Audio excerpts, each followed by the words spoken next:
कुंडलिनी में ऐसी शक्ति है जिसकी कोई सीमा नहीं है। ये हमारी काया है। इस काया के अंदर इतनी जो है बिखरी हुई शक्तियां हैं, जब उनको जागृत करते हैं, उन शक्तियों को जागृत कर सोया हुआ पड़ी रहती, जब इसको जागृत करते हैं तो जागृत करने से भाई साधकों सुनो, उससे कई भौतिक सिद्धियां और कई आत्मिक सिद्धियां प्राप्त होती है। इतनी कुंडली में शक्ति है। अब है कहाँ कुंडलिनी? ये हमारा सहस्रार षटचक्र है। मूलाधार, स्वादिष्ठान, मणिपुर, अनाहत, विशुद्ध और आज्ञा चक्र, सहस्रार। इस सहस्रार के अंदर सहस्रार क्यों कहते हैं? इसकी सहस्र पंखुड़ियां हैं। उन सहस्र पंखुड़ियों कमल है, उस कमल के बीचों बीच में गोल गोल कर्णिका है, वो अधोमुख है, और उसके अंदर जो है जो निवास करती तेजस्वी की धारा, बहुत तेज की धारा जिसे कहते हैं, वो प्रवाहित होती रहती है, उसे कुंडलिनी कहते हैं। और वह धारा, इसका तेज, वो ब्रह्मांड से शक्ति प्राप्त करती। ब्रह्मांड में जो चेतना है वो सहस्रार शक्ति प्राप्त करके और पूरे शरीर में, आंखों में, नाकों में, कान में, इस पूरे शरीर में तेजस्वी भर देती है। ऐसी उसमें शक्ति है भाई। इसलिए जो है इस शक्ति को संभाल कर रखना चाहिए। जो ब्रह्मचर्य व्रत का धारण करना चाहिए। हम जो अन्न खाते हैं, जो अन्न, जैसा अन्न खाते हैं वैसा मन भी होता है, शास्त्रों में लिखा हुआ है। और हमें अच्छा अन्न खाना चाहिए, और अच्छा अन्न खाने से क्या होता है, उसका रस बनता है, उसके बाद में उसका रक्त बनता है, रक्त से मांस बनता है, मांस से मज्जा बनती है, अस्थि बनती है, और उससे फिर विलोड़ित होकर के जो है वीर्य बनता है, तेजस बनता है। ये तेजस ऐसी शक्ति है जो पूरे शरीर में, पूरे शरीर के कण कण में रमी हुई शक्ति है। और इससे जो अर्क निकलता है वीर्य का, वो होता है ओजस। क्या होता है? ओजस। कहते नहीं है बड़ा ओजस्वी है, बड़ा वीर है, 10 आदमी आ जाते हैं तो धारता नहीं है ओजस, उसमें ओज शक्ति है। और ओजस का भी सत्व निकालते हैं तो वह है तेजस। वह क्या है? तेजस। जिसमें तेजस होता है, ब्रह्मचर्य व्रत को जो धारण कर लेता है, कामाग्नि में वीर्य को नष्ट नहीं करता है, उसको तेजस प्राप्त होता है। तेजस का मतलब आंखें चमचमाट करने लगती है उसके नेत्रों में, और उसके मुखमंडल पर तो ऐसी चमक आती मानो सूर्य का तेज ही उस मुखमंडल पर हो गया है।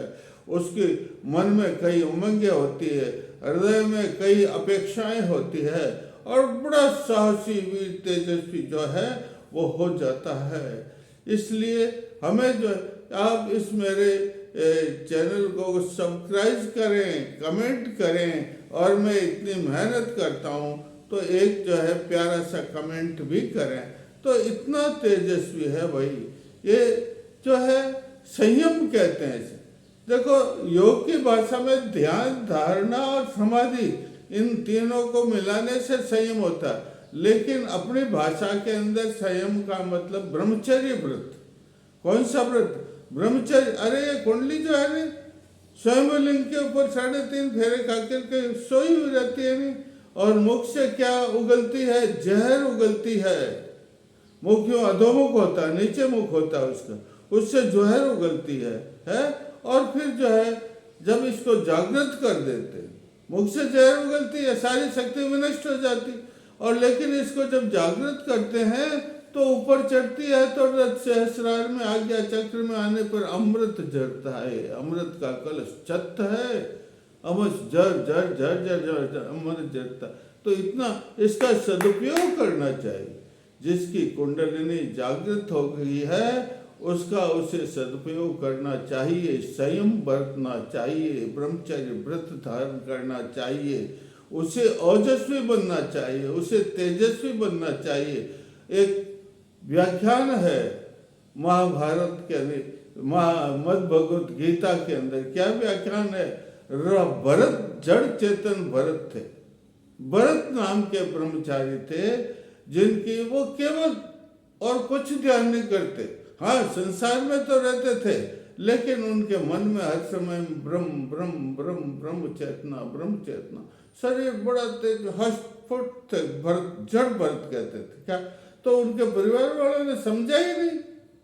अरे शास्त्रों में लिखा है नहीं, जो योगी है जिसकी कुंडली जागृत होती है वो पागल की तरह बैठा रहता है, अच्छे सभ्य समाज में सबसे पीछे जाकर के बैठता है और कभी घमंड नहीं करता है साधारण सा रहता, किसी को मालूम नहीं पड़ता कि जानकार है।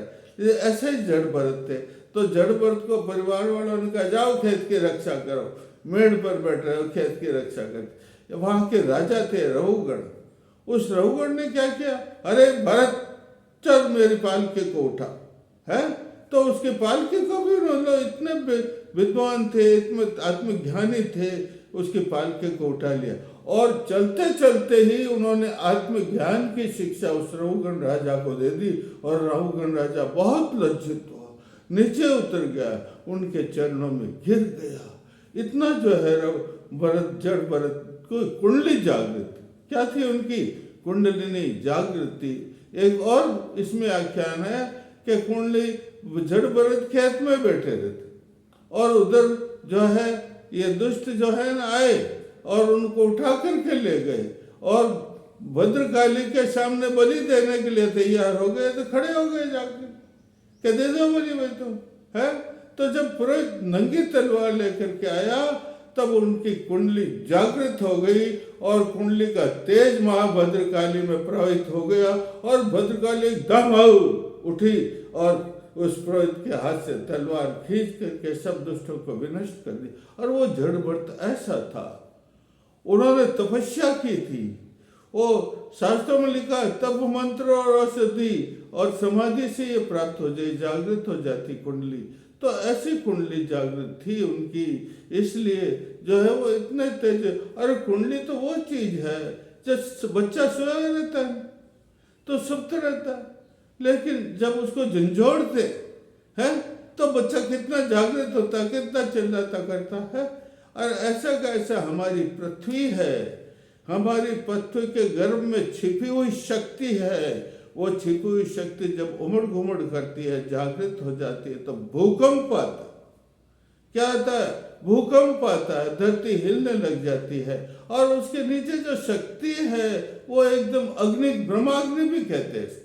क्या कहते हैं, योगाग्नि कहते हैं, इसे ब्रह्माग्नि कहते हैं, इसे प्राणाग्नि कहते हैं, इसे कुंडली कहते हैं।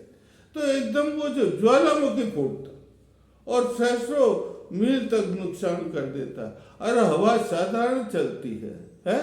लेकिन जब चक्रवात, जिसे राजस्थानी भाषा में बतौलिया कहते हैं, जब वो चक्रवात आता तो चक्र की तरह घूमती रहती, घूमता घूमता और बड़े बड़े पेड़ों को धराशायी कर देती है, झोंपड़ियों को धराशायी कर देती, इतनी शक्ति इसमें है। अरे पानी के अंदर, नदी के अंदर भंवर होते हैं, साधारण पानी चलता कल कल करता, कितनी मधुर आवाज करता, लेकिन जब उसमें भंवर पड़ते हैं तो बड़े बड़े जहाज भी उसके अंदर चक्कर लगा करके डूब जाते हैं। तो इस प्रकार इतनी शक्ति, कहने का मतलब इतनी शक्ति हमारी कुंडलिनी में है। किसमें है? इसलिए साधकों, मैं तुम्हें कहता हूँ, मैं तुम्हें जो है आग्रह तो मैं नहीं कर सकता, लेकिन मैं तुम्हें प्रेम से कहता हूँ, तुम इसकी सतत साधना करो। क्या करो? लिखा है तत्र अभ्यास। किसने लिखा? पतंजलि, जो बहुत बड़े योगिष्ठ हुए हैं, जिन्होंने योग साधना कुंडली के बारे में बहुत लिखा है। आजकल तो बहुत ग्रंथ है, कुंडली के सस्ते छप जाते, लोग भ्रम में पड़ जाते, असली चीज तो वो बताते ही नहीं है। और ऐसी ऐसी चीजें, ऐसे ऐसे हेडेक लगा देते हैं जिससे साधक प्रभावित हो जाता है और साधना करता है, उसको कुछ प्राप्त नहीं होता है। लेकिन जो मुख्य चीजें हैं, पतंजलि ने लिखा है और भगवान कृष्ण ने भी गीता में लिखा है, और वशिष्ठ जी हुए, याज्ञवल्क्य हुए हैं, हिरण्यगर्भ हुए हैं, इन्होंने बड़े बड़े शास्त्रों की रचना की है। उन शास्त्रों में सारा कुंडली का वर्णन किया गया है। इसमें सूर्य की साधना भी करनी पड़ती है। सूर्य के साधना से सारा तेज, सूर्य का जो तेज है ना, वो तेज किस में प्रभावित हो जाता है? शरीर में आज्ञा चक्र से और यहाँ से उसमें शरीर में प्रविष्ट हो जाता है और प्रविष्ट होकर के सारे शरीर को राम रीम रोम स सूर्याय नमः मंत्र है। क्या मंत्र है? राम रीम रोम स सूर्याय नमः, राम रीम रोम र सूर्याय नमः। सफेद माला, ये स्फटिक की माला लो, सफेद आसन, शरीर स्वच्छ कर लो, अंतरात्मा को स्वच्छ कर लो और सामग्री पूजा की सब लगा करके बैठ जाओ पद्मासन में। पद्मासन नहीं लगा तो स्वस्थ बिल्कुल सीधी और राम रीम रोम स सूर्याय नमः, राम रीम रोम एक क्या 10 माला जपो। कितने माला जपो? 10 रोज 10 माला जपना। नियत अगर सुबह 7 बजे बैठते तो 7 बजे ही बैठना, 1 मिनट का भी अंतर नहीं होना चाहिए। एक दूसरा और मंत्र है सूर्य भगवान का, ओम नमः भगवते भास्कराय। अपना नाम बोलो, मौन लालस्य सर्व ग्रहाणाम पीड़ा शमनम कुरकुर स्वाहा। बहुत जबरदस्त मंत्र है। 9 ग्रह है ना, ये 9 ग्रह जब दशा खराब होती है तो सब गड़बड़ कर देते हैं। शनिश्चर भगवान, राहु केतु जिसका लग जाता है उसका सब मल्टीप्लित हो जाता है। लेकिन इस सब का राजा, इन सब का राजा कौन है? सूर्य। कौन है? सूर्य। तो सूर्य के मंत्र ये है जोरदार, ओम नमो भगवते भास्कराय मोहनलालस्य सर्व ग्रहाणाम पीड़ा शमनम कुरकुर स्वाहा। ओम नमो भगवते भास्कराय मोहनलालस्य सर्व ग्रहाणाम पीड़ा शमनम कुरकुर स्वाहा। ये जो है मंत्र एक और, अरे गायत्री मंत्र है सबसे बड़ा। गायत्री मंत्र का जप करो, ओम भूर्भुवस्सुः तत्सवितुर्वरेण्यं भर्गो देवस्य धीमहि धियो न प्रचोदयात्। इस प्रकार बहुत से मंत्र है। मैं रोज आपको 1-2 मंत्र बताता रहूंगा। अब आपको कल और आगे बताऊंगा। बोलिए जय श्री राम।